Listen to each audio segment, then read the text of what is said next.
আসসালামু আলাইকুম সুপ্রিয় শিক্ষার্থীরা, আজকে ক্লাসে সবাইকে স্বাগতম। গতদিন আমরা 1 থেকে 13 নং পর্যন্ত অঙ্ক করেছি দুইটা ক্লাসে। আজকে আমরা 14 এবং 15 নং অঙ্ক করব।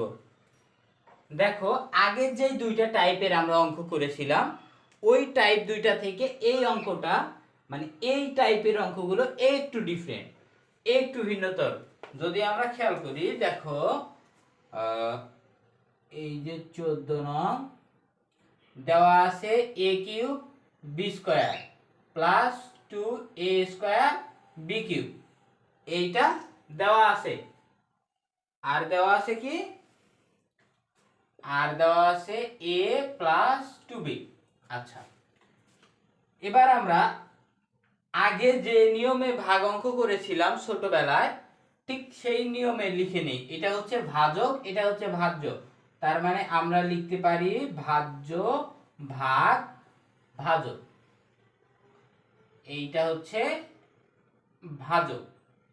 ঠিক আছে, এবার আমাদের যেই জিনিসটা মনে রাখতে হবে সেটা হচ্ছে কি, এই যে এইখানে ভাজক মানে ভাজ্যের যে প্রথম পদটা আছে এবং ভাজকের যে প্রথম পদটা আছে, এই দুইটাকে মিল করতে হবে। দেখো, এইখানে ভাজ্যের প্রথম পদ a কিউব b স্কয়ার, এইখানে ভাজকের প্রথম পদ a শুধু। তাহলে a কিউব b স্কয়ার যদি আমরা মিল করতে চাই, তাহলে এইখানে আরো দুইটা a লাগে, অর্থাৎ a স্কয়ার যদি হয় তাহলে এখানে a কিউব হবে।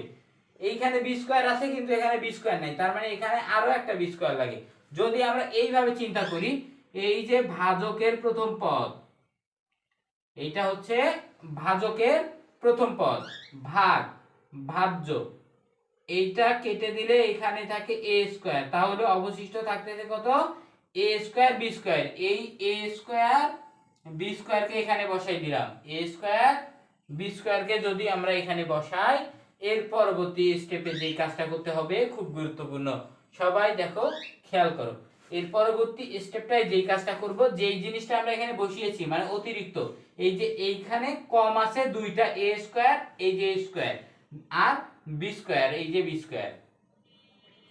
দেখো, এখন আমরা এই যে অবশিষ্ট জিনিসটা অর্থাৎ ভাগফলে যেটা লিখেছি, এইটার সাথে আমরা ভাগফলে যেটা লিখে ফেলছি এটার সাথে আমরা এই জিনিসটাকে গুণ করব।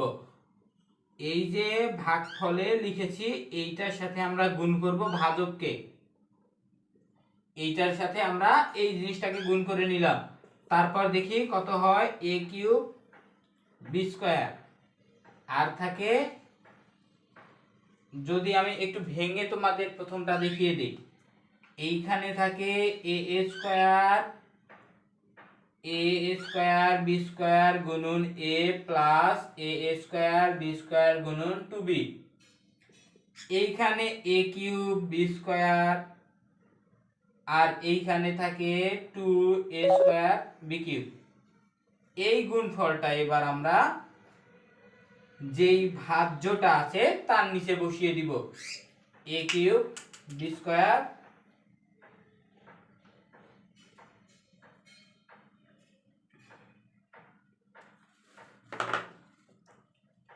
a cube b square plus 2a square b cube.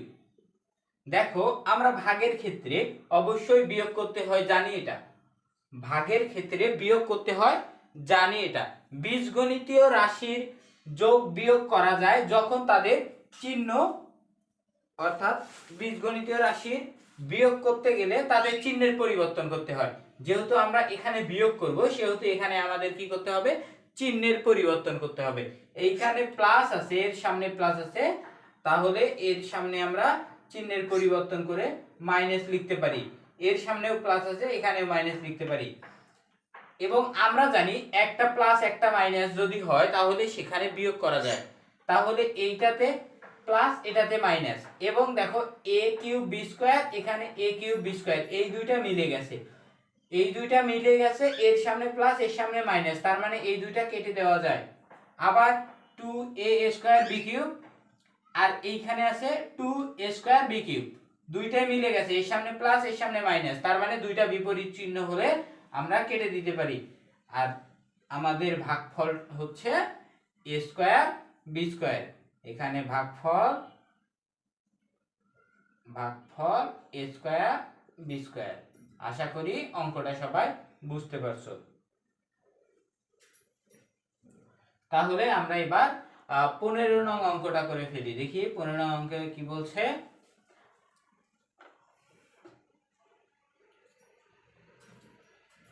15 নং অঙ্ক 15 নং অঙ্কে বলছে 6x square plus x minus 2 আর আছে 2x মাইনাস 1।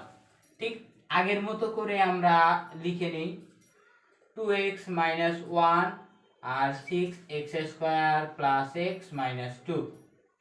এবার প্রথম আমরা এইটা আর এইটা মিল করাবো। এখানে আছে 6x স্কয়ার আর এখানে আছে শুধু 2x। এই যে 2x এইখানে 6x স্কয়ার থেকে কত কম আছে, এখানে যদি আমি আরো একটা 3 দেই এবং আর একটা x দেই তাহলে দেখা যাচ্ছে এখানে 6 আর এই দুইটা মিলে x স্কয়ার। দেখো এটা আর এটা মিলে যাচ্ছে, তার মানে আমাদের এখানে 3x কম আছে। এইখানে এইটার থেকে এটাতে 3x বেশি আছে অথবা এইটার থেকে এটাতে 3x কম আছে। তার মানে আমরা সহজ নিয়মে করতে পারি 6x স্কয়ার কে যদি আমরা ভাজকের প্রথম পদ দ্বারা ভাগ করি তাহলে দেখো আমাদের 3x আসতেছে। এই 3x কে আমরা এখানে বসিয়ে দিলাম। তাহলে আমাদের পরবর্তী কাজটা কি হবে, ভাজকে যে মানে ভাগফলে যেটা বসিয়েছি সেটা দিয়ে ভাজককে গুণ করতে হবে। তাহলে 3x গুণন 2x মাইনাস চিহ্ন 3x গুণন 1। তাহলে এখানে আছে 3 দুগুণ 6x স্কয়ার আর এখানে 3x 1 এর সাথে যাই গুণ করা হয় তাই থাকে। এই যে গুণফলটা পেলাম, গুণফলটা নির্দ্বিধায় আমরা এইটার নিচে বসিয়ে দিতে পারি। এবার আমরা বিয়োগ করে নিব। গুণফলটা এর নিচে বসিয়ে দিছি, এবার বিয়োগ করে নিব। এই যে বিয়োগ করা মানে চিহ্নের পরিবর্তন আগে করতে হবে। এরপর এই যে 6x স্কয়ার 6x স্কয়ার মিলে গেছে এই জন্য এই দুটোকে কেটে দিলাম। এবার আমরা এটাকে লিখব। দেখো এইখানে একটা x আছে এবং এইখানে তিনটা x আছে। ভালো করে খেয়াল করি, x চলক x চলক, সামনে এর সহগ 1 এর সহগ 3। যেহেতু চলক চলক মিলে গেলে যোগ অথবা বিয়োগ করা যায়, সেহেতু এইখানে প্লাস চিহ্ন এইখানে প্লাস চিহ্ন, সমজাতীয় চিহ্ন বা একই চিহ্ন হলে সেটাকে যোগ করতে হয়। তাহলে এর সামনে 1 এর সামনে 3, তাহলে একটা x আর তিনটা x, মোট 4টা x হয়ে গেল। আর এই দুইকে কেটে আনলাম এবং পরবর্তীতে আমরা যেই কাজটা করব, এখানে আমরা যেই কাজটা করেছিলাম প্রথমবার ঠিক দ্বিতীয়বার আমরা এইখানে ঠিক একই কাজ করব। এখানে 2x আছে এখানে 4x আছে, তাহলে 4x কে মানে ভাজ্যকে আমরা ভাজকের প্রথম পদ দ্বারা ভাগ করি, তাহলে এইখানে আমাদের অবশিষ্ট থাকে শুধু 2। আমরা যদি অন্যভাবে বলি তাহলে 2 এখানে 2x আছে এখানে 4x আছে, তার মানে এই যে 4x থেকে 2x এখানে একটা 2 কম আছে, যেই একটা 2 কম থাকবে অথবা 2x থেকে এখানে 4x একটা 2 বেশি আছে, ওই অতিরিক্তটা এখানে বসিয়ে দিলাম। প্লাস কেন বসালাম, এর সামনে যেই চিহ্ন থাকবে ওই চিহ্নটা এখানে বসাতে হবে। এর সামনে যেই চিহ্ন থাকবে ওই চিহ্নটা এখানে বসিয়ে দিলাম। তারপর এই যে 2 দিয়ে আমরা ভাজককে গুণ করব। 2x - 1 কে যদি গুণ করি তাহলে এখানে হয় 4x আর এখানে হয় 2, যা বের হয়েছে তা আমরা এর নিচে বসিয়ে দিতে পারি।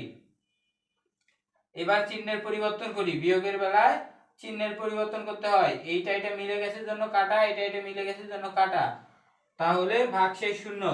অতএব ভাগফল কত, ভাগফল 3x + 2।